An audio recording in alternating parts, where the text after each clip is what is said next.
Hello जय हिंद नमस्कार दोस्तों, आप सभी का स्वागत है आपके अपने YouTube channel online GK free classes में। आज के इस क्लास में हम रेलवे टेक्नीशियन एग्जाम 2024 के लिए बहुत ही इंपॉर्टेंट क्वेश्चन लेकर आए हैं और ये सभी क्वेश्चन आपके 24 दिसंबर 2024 के एग्जाम में पूछे गए क्वेश्चन हैं, इसलिए इस क्लास को आपको कंप्लीट देखना है और इस क्लास के एंड में आपको बताना है कि आपके टोटल कितने क्वेश्चन है सही होते हैं। और यदि आप इस चैनल से पहली बार जुड़े हैं तो चैनल को कर लेना सब्सक्राइब और बेल आइकन को प्रेस करना ताकि ऐसी ही शानदार क्लास का नोटिफिकेशन आपको सबसे पहले देखने को मिले। तो चलिए शुरू करते हैं आज के इस क्लास को बिना देरी के। पहला प्रश्न है आप सभी के सामने, दक्षिण भारत का मैनचेस्टर किसे कहा जाता है? मोस्ट इंपोर्टेंट प्रश्न है ये। ऑप्शन ए है चेन्नई को, ऑप्शन बी है कोयम्बटूर को, ऑप्शन सी है हैदराबाद को और ऑप्शन डी है बेंगलुरु को। तो यहाँ पर देखिए इन चारों में से करेक्ट आंसर हो जाएगा सभी का ऑप्शन है बी, यानी कि दक्षिण भारत का मैनचेस्टर कहा जाता है कोयम्बटूर को। तो पहले प्रश्न के अंदर करेक्ट आंसर हो जाएगा सभी का ऑप्शन है बी। तो चलिए फिर अगला प्रश्न देखते हैं। दूसरा प्रश्न है आप सभी के सामने, विश्व का सबसे ऊंचा जलप्रपात कौन सा है? तो जल्दी से बताइए इन चारों में से करेक्ट आंसर है क्या होगा। पूछा गया है कि विश्व का सबसे ऊंचा जलप्रपात है कौन सा है। तो यहाँ पर देखिए इन चारों में से करेक्ट आंसर हो जाएगा सभी का ऑप्शन है बी, यानी कि विश्व का सबसे ऊंचा जलप्रपात है एंजल जलप्रपात है। तो करेक्ट आंसर हो जाएगा दूसरे प्रश्न के अंदर सभी का ऑप्शन है बी। तो चलिए फिर अगला प्रश्न देखते हैं। तीसरा प्रश्न है आप सभी के सामने, अकबर के दरबार में 9 रत्नों में से कौन इतिहासकार था? ऑप्शन ए है बीरबल, ऑप्शन बी है अबुल फजल, ऑप्शन सी है तानसेन और ऑप्शन डी है राजा मान सिंह।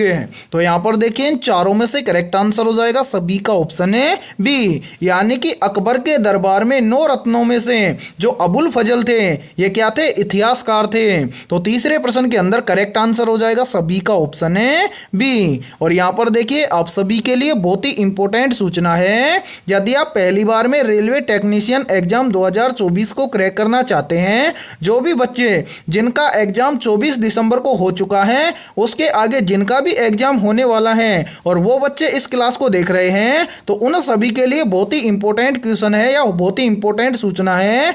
यदि आप पहली बार में रेलवे टेक्नीशियन एग्जाम 2024 को क्रैक करना चाहते हैं तो हमने आपके रेलवे टेक्नीशियन एग्जाम 2024 के लिए जीके, जीएस और साइंस के 4500 प्लस मोस्ट इंपोर्टेंट क्वेश्चनों का पीडीएफ तैयार किया है। यदि आप ये 4500 प्लस क्वेश्चनों का पीडीएफ लेना चाहते हैं तो आप हमारे इस व्हाट्सएप नंबर पर कॉन्टैक्ट कर सकते हैं और इस पीडीएफ की प्राइस हमने रखी है मात्र और मात्र 35 रुपये, यानी कि 35 रुपये की फीस के अंदर आपको 4500 प्लस जीके, जीएस और साइंस के क्वेश्चन दिए जाएंगे। और मेरे भाई इन 4500 प्लस क्वेश्चनों के अलावा आपको 1500 प्लस क्वेश्चन करंट अफेयर्स के क्वेश्चन भी दिए जाएंगे, यानी कि लगभग आपको 35 रुपए के अंदर 6000 प्लस मोस्ट इंपोर्टेंट क्वेश्चनों का पीडीएफ दिया जाएगा और इन 6000 क्वेश्चनों में से आपके सभी क्वेश्चन कवर हो जाएंगे। तो जिनका भी एग्जाम आगे होने वाला है वो जल्दी से जाइए और इस व्हाट्सएप नंबर पर कॉन्टैक्ट करके इस पीडीएफ को ले सकते हैं। ठीक है, तो चलिए फिर अगला प्रश्न देखते हैं। चौथा प्रश्न है आप सभी के सामने, द्रव का घनत्व किस उपकरण से मापा जाता है? मोस्ट इंपोर्टेंट प्रश्न है ये। ऑप्शन ए है बैरोमीटर से, ऑप्शन बी है हाइड्रोमीटर से, ऑप्शन सी है पायरोमीटर से और ऑप्शन डी है थर्मामीटर से। तो जल्दी से बताइए इन चारों में से करेक्ट आंसर है क्या होगा। पूछा गया है कि द्रव का घनत्व किस उपकरण से मापा जाता है। तो यहाँ पर देखिए इन चारों में से करेक्ट आंसर हो जाएगा सभी का ऑप्शन है बी, यानी कि द्रव का घनत्व मापा जाता है हाइड्रोमीटर से। तो करेक्ट आंसर हो जाएगा चौथे प्रश्न के अंदर ऑप्शन है बी। तो चलिए फिर अगला प्रश्न देखते हैं। पांचवा प्रश्न है आप सभी के सामने, ऑस्मोसिस में कौन सा घटक शामिल होता है? तो जल्दी से बताइए इन चारों में से करेक्ट आंसर है क्या होगा। पूछा गया है कि ऑस्मोसिस में कौन सा घटक शामिल होता है। तो यहाँ पर देखिए इन चारों में से करेक्ट आंसर हो जाएगा सभी का ऑप्शन है बी, यानी कि ऑस्मोसिस में तरल पदार्थ शामिल होता है। तो पांचवें प्रश्न के अंदर करेक्ट आंसर हो जाएगा सभी का ऑप्शन है बी। तो चलिए फिर अगला प्रश्न देखते हैं। छठा प्रश्न है आप सभी के सामने, विद्युत मोटर का आविष्कार किसने किया था? वेरी वेरी इंपॉर्टेंट प्रश्न है ये, चाहे तो आप इस प्रश्न का स्क्रीनशॉट भी ले सकते हैं। पूछा गया है कि विद्युत मोटर का आविष्कार किसने किया था। तो यहाँ पर देखिए इन चारों में से करेक्ट आंसर हो जाएगा सभी का ऑप्शन है ए, यानी कि विद्युत मोटर का आविष्कार किया था माइकल फैराडे ने। तो करेक्ट आंसर हो जाएगा छठे प्रश्न के अंदर सभी का ऑप्शन है ए। और यहाँ पर देखिए यदि ये क्लास आपको पसंद आ रही है तो जल्दी से एक बार इस क्लास को लाइक कर दीजिए, और यदि आप इस चैनल से पहली बार जुड़े हैं तो चैनल को कर लीजिए सब्सक्राइब और बेल आइकन को प्रेस करना, ताकि ऐसे ही शानदार क्लास का नोटिफिकेशन आपको सबसे पहले देखने को मिले। ठीक है, तो चलिए फिर अगला प्रश्न देखते हैं। सातवां प्रश्न है आप सभी के सामने, किसी तारे का रंग उसके किस गुण पर निर्भर करता है?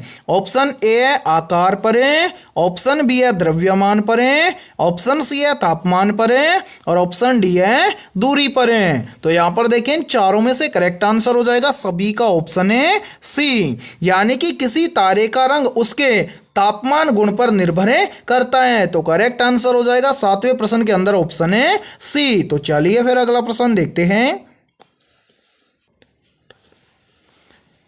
आठवां प्रश्न है आप सभी के सामने, रेडियो तरंगों की खोज किसने की थी? या फिर देखिए इस प्रश्न को इस तरह से भी पूछ लिया जाता है कि रेडियो तरंगों की खोज किस वैज्ञानिक ने की थी। तो यहाँ पर देखिए इन चारों में से करेक्ट आंसर हो जाएगा सभी का ऑप्शन है ए, यानी कि रेडियो तरंगों की खोज वैज्ञानिक हेनरी हर्ट्ज के द्वारा की गई थी। तो आठवें प्रश्न के अंदर करेक्ट आंसर हो जाएगा सभी का ऑप्शन है ए। तो चलिए फिर अगला प्रश्न देखते हैं।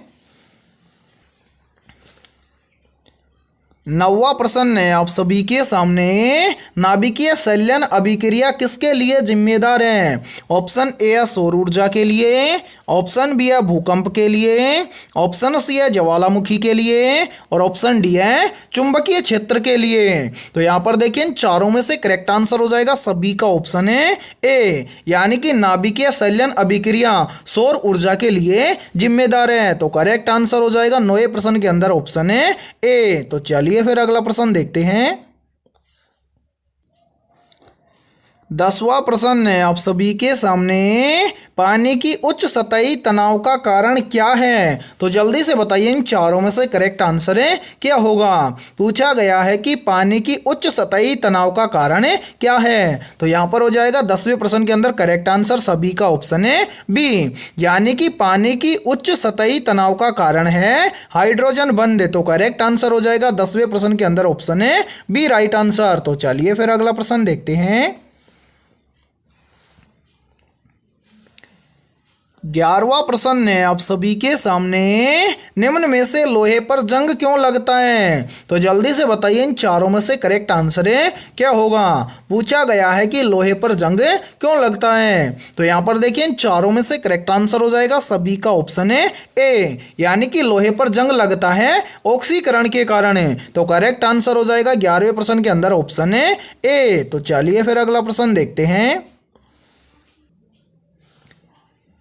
12वां प्रश्न है आप सभी के सामने, मानव शरीर में सबसे छोटी हड्डी कौन सी है? या फिर देखिए इस प्रश्न को एग्जाम में ऐसे भी पूछ लिया जाता है कि मानव में पाई जाने वाली सबसे छोटी हड्डी का नाम क्या है। तो यहाँ पर देखिए इन चारों में से करेक्ट आंसर हो जाएगा सभी का ऑप्शन है ए, यानी कि मानव शरीर में सबसे छोटी हड्डी कौन सी है? स्टेपीज, यानी कि स्टेपीज नामक जो हड्डी होती है ये मानव शरीर की सबसे छोटी हड्डी होती है। और याद रखना जो ये स्टेपीज हड्डी होती है ये पाई जाती है कान में। ठीक है, तो करेक्ट आंसर हो जाएगा 12वें प्रश्न के अंदर ऑप्शन है ए। तो चलिए फिर अगला प्रश्न देखते हैं।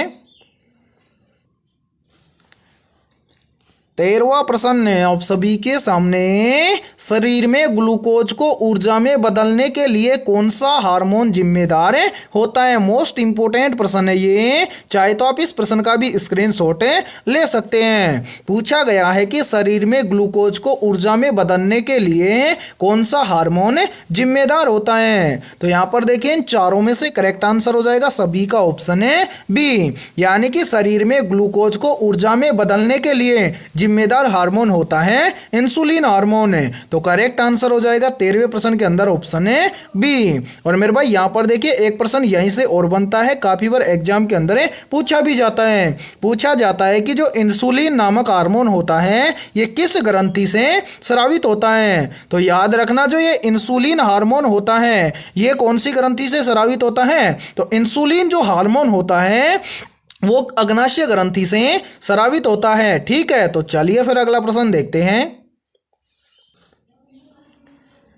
14वां प्रश्न है आप सभी के सामने, वायुमंडल में सबसे हल्की गैस कौन सी है। या फिर देखिए इस प्रश्न को एग्जाम में इस तरह से भी बोल दिया जाता है, बोला जाता है कि वायुमंडल में सबसे हल्की गैस कौन सी होती है। ऑप्शन ए है हाइड्रोजन गैस, ऑप्शन बी है हीलियम गैस, ऑप्शन सी है नाइट्रोजन गैस और ऑप्शन डी है ऑक्सीजन गैस। तो यहाँ पर देखिए इन चारों में से करेक्ट आंसर हो जाएगा सभी का ऑप्शन है ए, यानी कि वायुमंडल में सबसे हल्की गैस होती है हाइड्रोजन गैस। तो करेक्ट आंसर हो जाएगा 14वें प्रश्न के अंदर ऑप्शन है ए। और मेरे भाई इस क्लास के अंदर आपको एंड तक बने रहना है, क्योंकि इस क्लास के अंदर बहुत ही इंपॉर्टेंट क्वेश्चन होने वाले हैं। और ये सभी क्वेश्चन आपके रेलवे टेक्नीशियन एग्जाम 2024 के एग्जाम के लिए भी इंपॉर्टेंट रहेंगे। और जिनका भी एग्जाम 24 दिसंबर के बाद होने वाला है वो भी इस क्लास को एंड तक देखें। ठीक है, तो चलिए फिर अगला प्रश्न देखते हैं। 15वां प्रश्न है आप सभी के सामने, निम्न में से सापेक्षता का सिद्धांत किसने दिया था। ऑप्शन ए अल्बर्ट आइंस्टीन ने, ऑप्शन बी है गैलीलियो ने, ऑप्शन सी है न्यूटन ने और ऑप्शन डी है मैक्स प्लांक ने। तो यहाँ पर देखिए इन चारों में से करेक्ट आंसर हो जाएगा सभी का ऑप्शन है ए, यानी कि सापेक्षता का सिद्धांत दिया था वैज्ञानिक अल्बर्ट आइंस्टीन ने। तो करेक्ट आंसर हो जाएगा 15वें प्रश्न के अंदर ऑप्शन है ए। तो चलिए फिर अगला प्रश्न देखते हैं। 16वां प्रश्न है आप सभी के सामने, आकाश का रंग नीला क्यों दिखाई देता है। तो यहाँ पर देखिए इन चारों में से करेक्ट आंसर हो जाएगा सभी का ऑप्शन है बी, यानी कि आकाश का नीला रंग दिखाई देता है प्रकाश के प्रकीर्णन के कारण। तो करेक्ट आंसर हो जाएगा 16वें प्रश्न के अंदर ऑप्शन है बी। तो चलिए फिर अगला प्रश्न देखते हैं। 17वां प्रश्न है आप सभी के सामने, ओजोन परत को कौन सी गैस क्षति पहुंचाती है। ऑप्शन ए है carbon dioxide gas, option B है क्लोरोफ्लोरोकार्बन गैस, ऑप्शन सी है नाइट्रस ऑक्साइड गैस और ऑप्शन डी है मीथेन गैस। तो यहाँ पर देखिए इन चारों में से करेक्ट आंसर हो जाएगा सभी का ऑप्शन है बी, यानी कि ओजोन परत को क्लोरोफ्लोरोकार्बन जो गैस होती है ये क्या करती है, क्षति पहुंचाती है। तो 17वें प्रश्न के अंदर करेक्ट आंसर हो जाएगा सभी का ऑप्शन है बी। तो चलिए फिर अगला प्रश्न देखते हैं। 18वां प्रश्न है आप सभी के सामने, स्फाइग्मोमैनोमीटर का उपयोग किसके लिए किया जाता है। मोस्ट इंपोर्टेंट प्रश्न है ये। ऑप्शन ए है रक्तचाप मापने के लिए, ऑप्शन बी है तापमान मापने के लिए, ऑप्शन सी है हृदय की गति मापने के लिए और ऑप्शन डी है श्वसन दर मापने के लिए। तो जल्दी से बताइए इन चारों में से करेक्ट आंसर है क्या होगा। तो यहाँ पर देखिए इन चारों में से करेक्ट आंसर हो जाएगा सभी का ऑप्शन है ए, यानी कि स्फाइग्मोमैनोमीटर का उपयोग किया जाता है रक्तचाप मापने के लिए। तो 18वें प्रश्न के अंदर करेक्ट आंसर हो जाएगा सभी का ऑप्शन है ए। तो चलिए फिर अगला प्रश्न देखते हैं। 19वां प्रश्न है आप सभी के सामने, पृथ्वी की गुरुत्वाकर्षण शक्ति का मान कितना है? तो जल्दी से बताइए इन चारों में से करेक्ट आंसर है क्या होगा। बहुत ही इंपॉर्टेंट और बहुत ही जबरदस्त क्वेश्चन है। ये पूछा गया है कि पृथ्वी की गुरुत्वाकर्षण शक्ति का मान कितना है। तो यहाँ पर देखिए इन चारों में से करेक्ट आंसर हो जाएगा सभी का ऑप्शन है बी, यानी कि पृथ्वी की गुरुत्वाकर्षण शक्ति का मान है 9.8 मीटर पर सेकंड स्क्वायर। तो करेक्ट आंसर हो जाएगा 19वें प्रश्न के अंदर ऑप्शन है बी। तो चलिए फिर अगला प्रश्न देखते हैं। 20वां प्रश्न है आप सभी के सामने। भारतीय संविधान में मूल अधिकार किस भाग में है? ऑप्शन ए है भाग 2 में, ऑप्शन बी है भाग 3 में, ऑप्शन सी है भाग 4 में और ऑप्शन डी है भाग 5 में। तो यहाँ पर देखें इन चारों में से करेक्ट आंसर हो जाएगा सभी का ऑप्शन है बी, यानी कि भारतीय संविधान में मूल अधिकार भाग 3 में है। तो करेक्ट आंसर हो जाएगा 20वें प्रश्न के अंदर ऑप्शन है बी। तो चलिए फिर अगला प्रश्न देखते हैं। 21वां प्रश्न है आप सभी के सामने। भारत में सबसे बड़ा जनजाति समूह कौन सा है?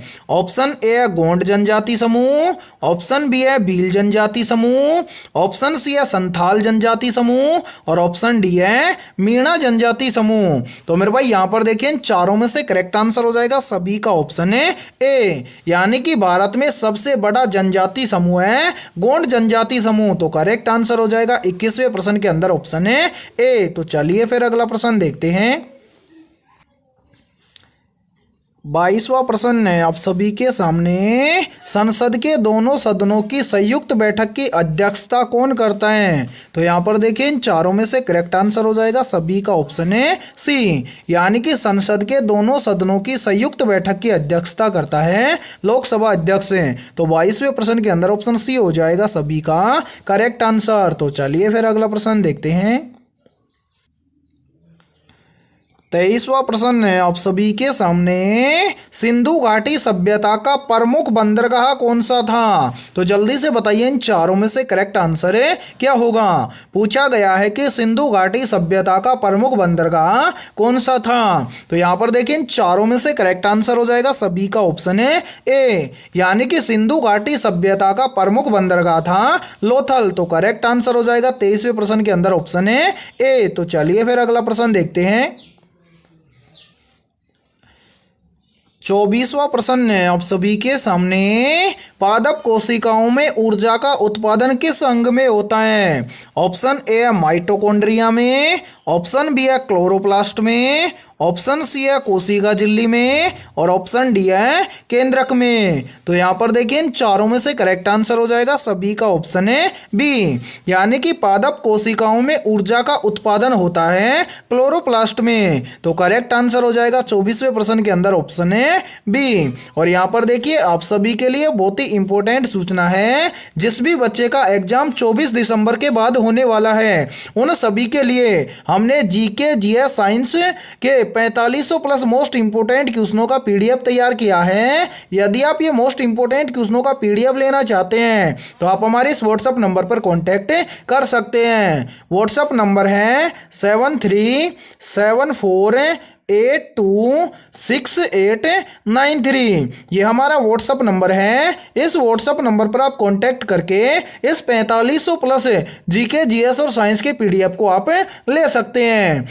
और मेरे भाई इस पीडीएफ की प्राइस हमने रखी है मात्र और मात्र 35 रुपये, यानी कि 35 रुपये की फीस के अंदर आपको 4500 प्लस जीके जीएस और साइंस के क्वेश्चनों का पीडीएफ दिया जाएगा। और इन 4500 प्लस क्वेश्चनों के अलावा आपको 1500 प्लस करंट अफेयर्स के क्वेश्चनों का पीडीएफ बिल्कुल फ्री के अंदर दिया जाएगा, यानी कि लगभग 35 रुपये के अंदर आपको 6000 प्लस क्वेश्चनों का पीडीएफ दिया जाएगा। और आपके जितने भी क्वेश्चन है जीके जीएस साइंस और करंट अफेयर से संबंधित क्वेश्चन एग्जाम में पूछे जाते हैं वो सभी क्वेश्चन इन 6000 क्वेश्चनों में से कवर हो जाएंगे। तो जल्दी से जाइए और इस व्हाट्सएप नंबर पर कांटेक्ट करके आप इस पीडीएफ को ले सकते हैं। तो चलिए फिर अगला प्रश्न देखते हैं।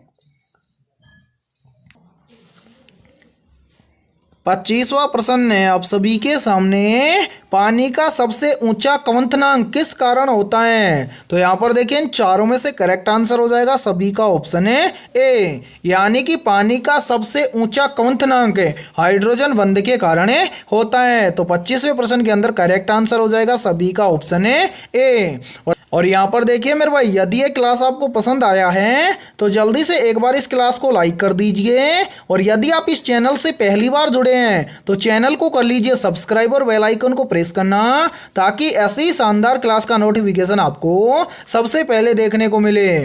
और आज की इस क्लास के अंदर हमने जीके, जीएस और साइंस के लगभग 25 प्लस बहुत ही इंपॉर्टेंट क्वेश्चनों को कवर किया है। तो इन 25 में से आपके कितने क्वेश्चन सही हुए हैं सभी को कमेंट सेक्शन के अंदर कमेंट करके बताना है। और इन 25 में से जिनके भी लगभग 23 प्लस क्वेश्चन सही हुए हैं तो उनकी तैयारी बेहतर है। तो फिर मिलते हैं ऐसे ही बेहतरीन क्वेश्चनों के साथ नेक्स्ट क्लास में।